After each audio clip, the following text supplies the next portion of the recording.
usahakan agar kau hidup tidak punya hutang ya. Ya, kalau ingin hidup lebih bermakna, lebih bermanfaat, maka usahakan hidup tanpa utang. Tentunya susah ya. Kita rata-rata pasti punya hutang. Antum punya hutang, saya juga punya hutang ya. Tapi ya tergantung tingkat utangnya berapa itu aja. Semakin banyak semakin bikin pusing ya. Ya, karena memang hutang itu kalau bagi orang-orang yang zalim, mungkin dia cuek aja, dia punya hutang, dia nipu orang enggak ada masalah.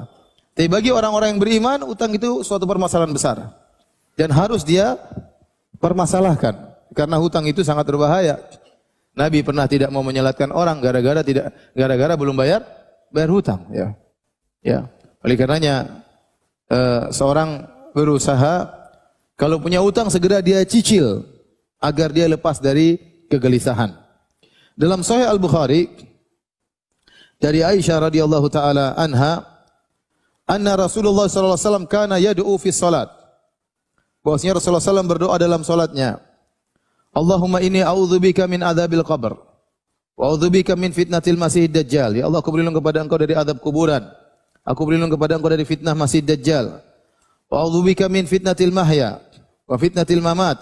Aku berlindung kepada Engkau dari fitnah kehidupan dan fitnah kematian. Allahumma inni a'udzubika minal ma'tham wal maghram.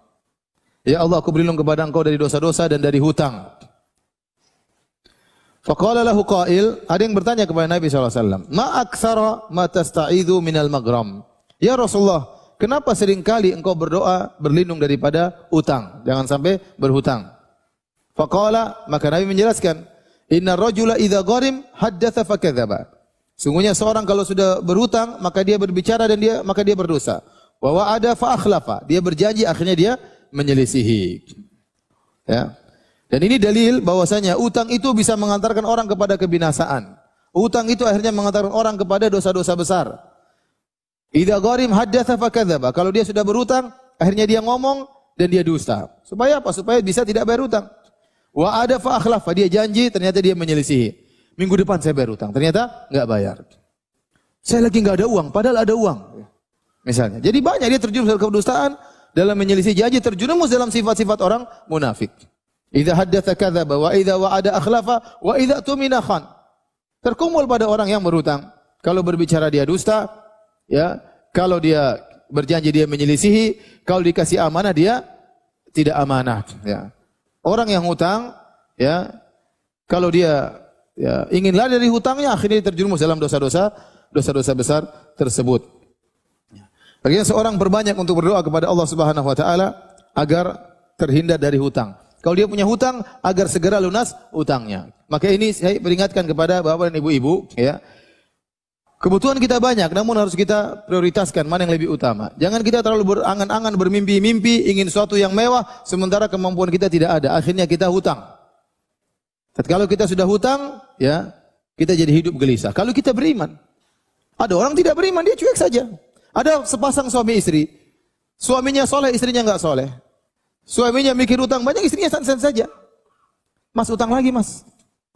Utang lagi, buat apa? Beli mobil lagi. Kita butuh mobil lagi. Mobil pertama enggak, masih butuh lagi, enggak apa-apa. Utang aja. Tawakal sama Allah, insya Allah bisa lunas.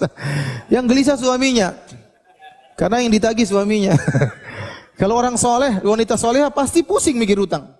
Bagaimana kalau dia meninggal dia punya hutang? Nabi saja tidak menyolatkan orang yang punya hutang. Maka seorang supaya dia bisa hidup tentram berusaha untuk apa? Tidak punya hutang. Kalau punya hutang segera dia lunasi. Dan penyakit orang kalau sudah punya hutang, dia akhirnya nunda-nunda pembayaran. Dia sebenarnya mampu bayar, dia tidak bayar. Dan ini berbahaya seperti ini. Dan Nabi mengatakan, matalul ghani zulmun. Orang-orang yang mampu untuk bayar hutang, kemudian dia tunda-tunda, dia berbuat zalim. Sejauh mana, selama itu dia nunda-nunda bayar hutang, dia zalim terus. Kalau sudah jatuh tempo, dia harus bayar. Sementara syaitan datang, ingin dia punya uang, ada uang di tangan, dia gatal ingin beli-beli barang yang baru. Dia tidak bayar hutang. Ini hukumnya haram. Dan akhirnya apa? Dia tidak tahu balas budi. Ya akhir sekarang, zaman sekarang, ya, siapa yang meminjamkan uang sama kita? Kecuali orang yang baik. Ya. Orang saja susah untuk cari pinjaman, akhirnya minjam di tempat-tempat riba. Dengan jaminan macam-macam, dengan Yang minjamkan kita uang dengan uang segar dikasih begini ya. Siapa kecuali orang baik. Orang ini berarti dia husnudzon sama kita. Dia perhatian sama kita. Dia baik sama kita. Dia mau ingin menghilangkan kesulitan kita. Terus setelah kita ambil kita nggak bayar-bayar. Apa kita nggak kurang ajar ya? Air itu dibalas dengan air tuba. Maka seorang kalau punya hutang, ya, jangan pikirkan beli macam-macam. Bayar dulu hutang.